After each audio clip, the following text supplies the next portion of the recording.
Do you think we need an age limit on politicians? 0207 862 2222. That's the number. Do give us a ring. I'd love to talk to you this morning. Keir Starmer announced Labour's manifesto yesterday, and one of the pledges was imposing retirement on members of the House of Lords when they reach the age of 80. But what about just broadening it out to all politicians? Should we give them the boot when they get too old? Currently, MPs just need to be aged 18 and over to stand. But in the United States, President Biden is 81, and people have commented that he seems to be looking frail. Trump is 78. Paula, is that too old? Should there be an age limit on politicians? Absolutely not. Oh. I mean, the thing is, with a politician, your job is constantly at risk, isn't it? And every 5 years, your ability to do your job has been tested throughout that period of time. And either you're going to get voted back in because you've been doing a wonderful job, or you're not. So I don't think we need that level of restriction on a politician. I think what's interesting about what Labour have said in their manifesto is more about actually the need to deal with the issue of the House of Lords and how many people are being, invited into the House of Lords and get to sit there on their £300 a day in expenses and blah, blah, blah, blah, blah. But I don't see there being an issue per se with bringing it out there, but they've got to do something with the House of Lords, surely. At the moment, it's against the law to force someone to retire at a particular age. So I'm sure if Labour come in, they'll think of some way of how they can get around it. In looking at, what countries around the world do impose an age restriction, there isn't very many. And the reason why that is, of course, it wasn't an issue before. We never lived that long, Vanessa, for it to be a problem. But, Mike, we are used to this kind of cliche, aren't we, of dodderial judges, for example, saying, what is this internet of which I've never heard? You just think, oh, my God, how can you be judging people if you're so antediluvian you don't even know what they're talking about? And there's this idea of doddery old peers falling asleep after lunch honestly, and claiming we've got to bring in rules. No. I might even bring it down to the age of 75, to be honest, and it should be statutory when you get to that age. Paul has talked about the House of Lords. Blimey, on £300 a day, you're never going to make your own decision to retire. Neither are you if you're an MP. Now, at 80 years of age, my mum rang me up and said, son, come and collect my Mini. I don't feel confident driving anymore. She made a decision about her age affecting the way she was able to operate. No politicians or members of the House of Lords will do that while they're getting paid. No, what I'm saying is they go on for far too long. And remember, and we forget this, they are part of the decision-making process which affects all of our lives. And therefore, they've got to be properly compos mentis when they're considering the issues that they've got to legislate on.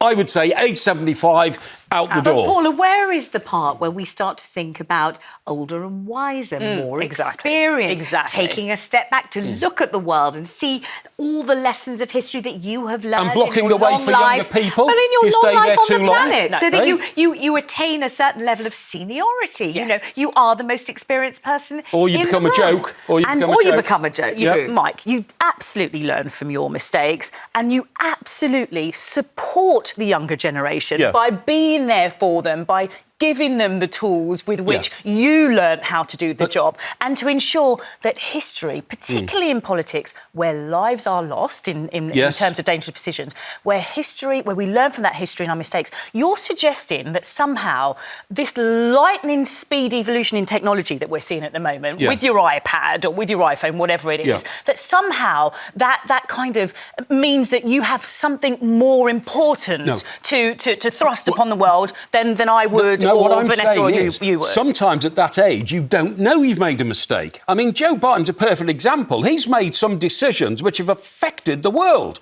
badly. I'm talking about Afghanistan, huge international decisions, also true that you can be 18 and not know you've made a mistake. Let's bring in Sally, who's on the line in Devon, see what she has to say. Sally, lovely to speak to you this morning. How are you? I'm fine, thank you very much, Vanessa. Great. What do you think about this? Let's get rid, say Labour, of peers who are over 80. They're just too old. I think there should be an age limit for people before they start. Like in the police, they want you to get some real-life experience before you go into the police. And some of these politicians, they go to university, take politics, become a researcher for a politician, and then they go on to get political jobs.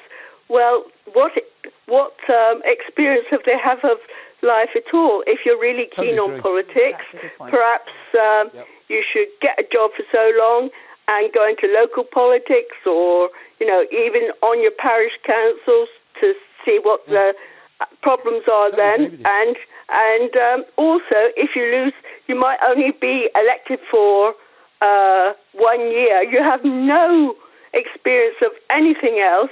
If you have to have a real life job beforehand, you've got something to fall back on. Sally, what would be your ideal, as you call it, beautifully said, actually, real life job? What's the kind of real life job you'd like to see MPs do before you feel they qualify, before they understand what it's like to be a real life person? Well, it could be anything. It doesn't matter. It doesn't matter what the real life job is. Politics affects everything. You could be a fisherman. You could be a bricklayer. You could be a doctor. Could you be, Sally, a social media influencer? Would that do? Is that a real life job? Well, yes, but it probably is a real life job, but you would know all about the media and things like that. Yeah, so it wouldn't hurt. So what you're really saying is get your hands dirty at something or other. But Sally's absolutely right. Sally, we've got people in the House of Commons who've been in the military.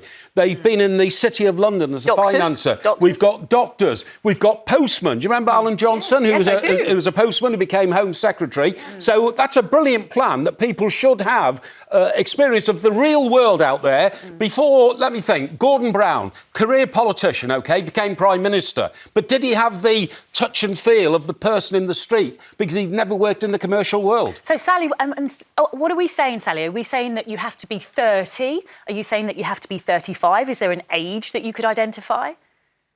Well, I will leave it to someone who's far more qualified than me. But I think you'd have to say for so many years, because if you've gone to university and then taken a doctorate, and also if you've worked in your holidays or whatever, or worked throughout, that would qualify.